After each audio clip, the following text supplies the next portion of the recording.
our role is. And it's the idea, are we here to teach other people lessons, or are we here to learn lessons? And I think just even the way saying that, you probably know what the right answer is on that. So I just want to start with this. Yesterday we were looking at a beautiful passage from the book Secrets of Heaven, and it was talking in there that what are we to really desire, what do we really want in our lives, and we're to find those things, sort of lean towards those wants that do this, that hold within them the good that is loved. In other words, there's these good things in life, and here we're not talking about cheesesteaks necessarily. We're talking about compassion and connection, and when you see good things, like, for those of you who have children, you watch your adult children take care of each other. Beautiful stuff. Or your little children take care of each other. It's beautiful stuff. We're to love that good, and then we're to really develop, what we're asked to do is develop a real clarity around that. Like, get super clear on that's what this is all about.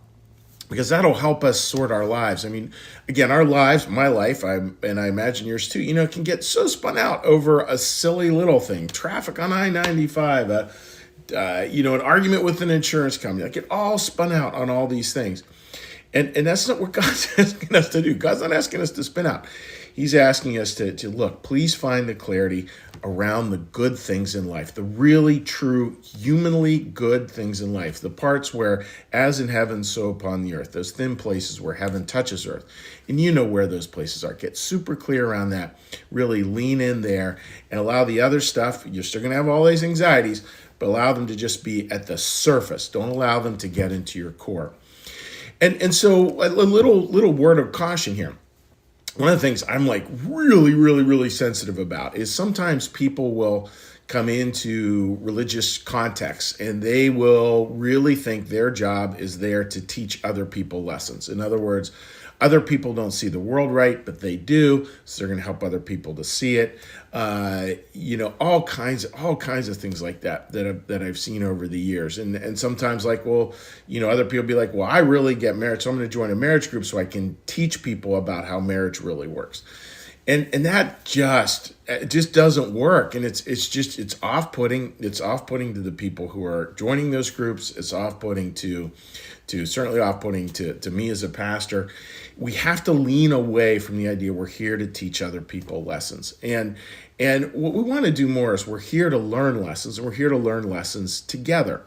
And that learning, well, what that means is that it's an individual level too. So something challenging happens and we can think through, okay, what's the lesson I'm supposed to learn here?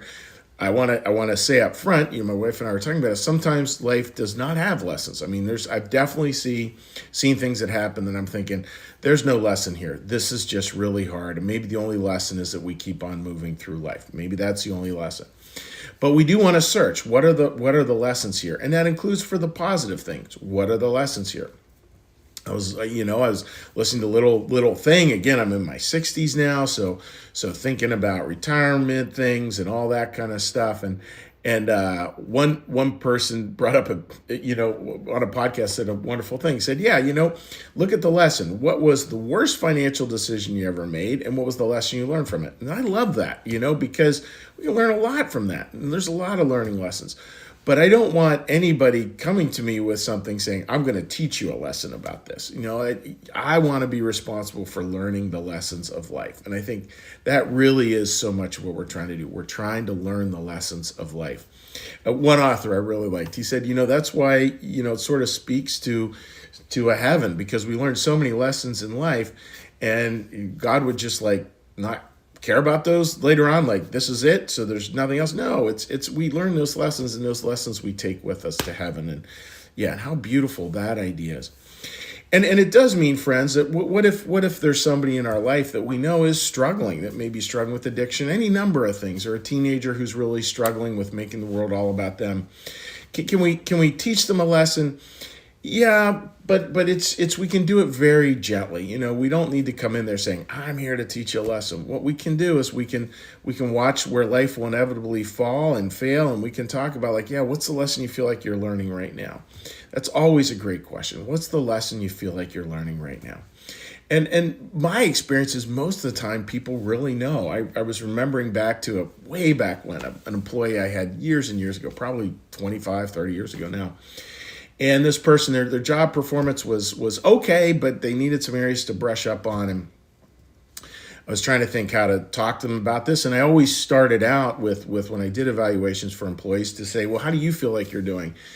And I asked this person, and they were like, oh, Chuck, I am struggling. I feel like a deer on ice. And I remember that comment, a deer on ice. If you've ever seen a deer on ice, it's not a great scene because they literally cannot get off of the ice, and I knew that, and because they're just slipping all over the place. Their hooves cannot get any traction at all on ice. They don't know how to balance.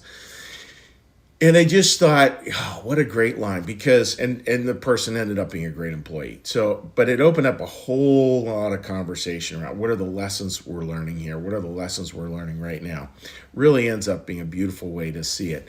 And I think just coming at it from that end, allowing people to open up and to look at the lessons in their life, that's a great gift to give others, is that question. What are the lessons you're learning right now? We can hear it from you, folks, and I'm sure you have a lot of great ideas. So, friends, moral of the story here today is as we go into the new year, don't go into it thinking that okay, where can I teach this group a lesson, or where can I where can I teach that person a lesson? Instead, just open yourself up to what are the lessons you're learning this year, or you hope to learn this year. What are the lessons they're learning this year? And let's have a shared conversation around that, because that's a lot better. And again, it's interesting with Jesus. This was from Richard Rohr. He had 100 and what was it? Like Richard Rohr is a Franciscan priest. And I think he said he was asked like over 100. I'm making up the numbers here. These are not fully accurate, but they're directionally correct. He's asked like 130 questions in the Bible, in the New Testament, in the New Testament, of which he answers like 3, and directly. So it's just kind of interesting. Like even Jesus kind of has this questioning, like, let's think about this. Let's mull it over. Let's learn these lessons together. And it's the whole way parables work. They're about learning lessons together. So I hope that makes sense, friends. And I'm wishing you all the very best with that endeavor as you go into this weekend. Learning lessons, figuring out what are the lessons we are learning right now. So what we're going to do now is we're going to shift gears. And we're going to shift gears here by doing a little meditation, a little prayer, a little blessing, and then we will say hi to our friends who are joining us on Facebook. So with that, dear friends, let's start out with a little breath.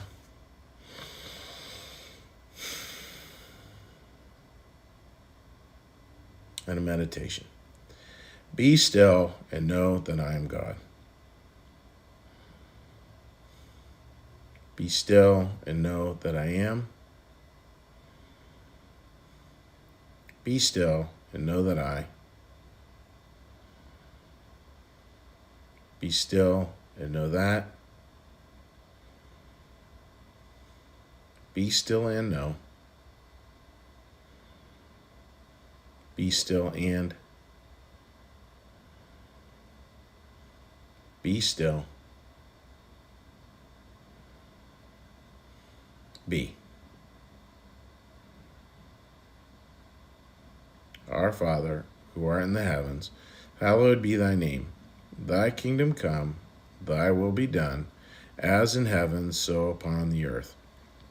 Give us this day our daily bread, and forgive us our debts, as we also forgive our debtors. And lead us not into temptation, but deliver us from evil. For thine is the kingdom, and the power, and the glory forever. Amen. May the Lord bless you and keep you. May the Lord make his face to shine upon you and be gracious unto you. May the Lord lift up his countenance upon you, bring you peace, and bring you home. Amen. All right, dear friends, let's give a little cheery hello to anyone who might have joined us here on Facebook today, and I hope you all have a wonderful weekend ahead for you. I know we, as usual, have quite a busy weekend, which is always a lot of fun. So, Sherry, Happy New Year! Thank you. Same to you too, my friend. And I love the picture you had yesterday of that son, that great friend of mine, great son of yours, doing little candy making with a grandson. That was great. Linda, good morning to you. I hope you continue to feel better and better and better. All right, now let's flip on over. Let's see who's joining us. Right on over here. All right. Let's take a look over here. Rita, good morning to you, my friend. Hope you're doing well. Hope you have a happy weekend as well. And Marcus, always great to see you joining us. Thank you for joining us every morning, Marcus. So friends, like, God bless all of you. We will see you on Sunday.